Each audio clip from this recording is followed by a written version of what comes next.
Хүүхдүүд өөрөө энэ иргэний нийгэмд оролцох, иргэний нийгмийн үнэт зүйлийг ойлгох, тэгээд ардчсан байдлаар үзэл бодлоо илэрхийлэх энэ чадварт бол маш тохирсон ийм сургалт болж байгаа гэж үзэж байгаа. Яагаад парламент чухал, яагаад бидний ирээдүйтэй холбоотой юм бэ гэдэг талаар эсвэл судлах, найзуудаа түгээх, нөлөөлөх чадрыг сурахын тулд оролцсон юм. Тэгээ ялч ч өсвөрийн парламент хөтөлбөр маань маш өрсөлдөөнтэй явагддаг. Зарим хүүхдүүд 9-10 дугаар ангидаа бэлдээд 11 дугаар ангидаа ордог ч юм уу маш чадварлаг хүүхдүүд ордог учраас бас хүрээлэлээ төлөх сайхан найз нөхөдтэй болох зэрэг шалтгаанаар оролцох маш их хүссэн. Өөртөө ингээд багшаасаа ингэж мэдээлэл аваад тэгээд тэр мэдээлэлээ болохоор ингээд үе тэнгийнхаа найзуудаа, дүү нартаа мэдээлэл хүргэж ажилладаг. Өсвөрийн парламентод оролцсноороо би иргэн ямар өрхтийн сайн засаглал гэж үеийн сайн засаглалыг бүрдүүлэхэд иргэн бидний оролцоо яагаад чухал юм бэ гэдгийг магадгүй олж мэдэх бах.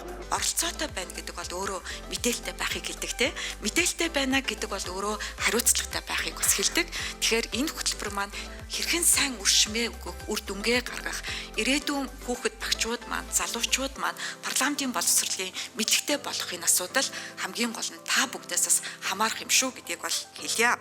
Ардчсан парламентыг хэрхэн төлөвшүүлэх вэ? Иргэнтэйгээ хэрхэн ойрхон ажиллах нөхцөлийг бүрдүүлэх вэ гэдэг дээр парламент өөрөө тогтолцооныхоо хувьд зөв шинжилгээг хийх ёстой. Арга механизмаа тодорхой болгох ёстой.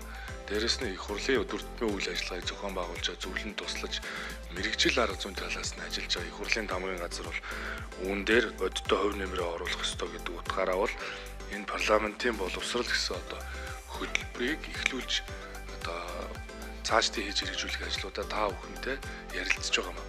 Ингэснээр парламентын шинтгэл бол уламжлал дээр суурилсан юм шинжилгээний төлөө явах юмаа гэж ингэж бид зорж өсвөр үе залуу үеэсээ парламентын боловсрол хөтөлбөрийг эхлүүлж байгаамаа.